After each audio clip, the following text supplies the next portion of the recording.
Seorang kakek 79 tahun pasrah saat ditawari menikah dengan wanita muda, apalagi sang kakek sudah lama menduda seusai ditinggal istrinya meninggal. Namun belakangan diketahui kalau wanita muda yang dinikahinya merupakan orang dengan gangguan jiwa atau ODGJ. Bahkan, wanita itu juga merupakan korban pencabulan. Diduga, pelaku memaksa sang kakek menikah dengan ODGJ tersebut demi menutupi perbuatan bejatnya. Pelaku yang berbuat bejat itu diduga merupakan kakak tiri sang wanita. Dilansir dari tribunlombok.com, pada Sabtu 28 Agustus 2021, sang kakek bernama Yakub, 79 tahun. Ia mengiyakan ketika ditawari untuk menikahi seorang wanita muda berinisial M 30 tahun.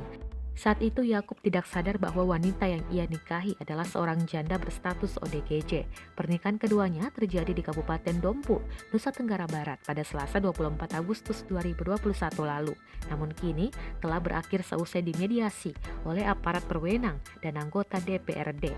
Meski sudah berakhir secara kekeluargaan, kasus ini kini berujung pada pelaporan polisi. Keluarga M telah membuat laporan ke polisi, namun bukan Yakub yang dipolisikan. Pihak keluarga M mempolisikan orang yang diduga melakukan pencabulan terhadap M dan memaksa M untuk menikah dengan kakek Yakub.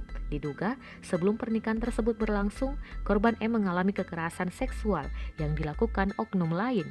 Hal itu disampaikan Ketua Komisi 1 DPRD Dompu Mutakun pada Tribun Lombok pada Jumat 27 Agustus 2021. Menurut keterangan Mutakun, pelaku memaksa M untuk menikahi Yakub guna menutupi jejak kejahatannya. Mutakun meminta kepada pihak kepolisian untuk mengusut kasus ini hingga tuntas.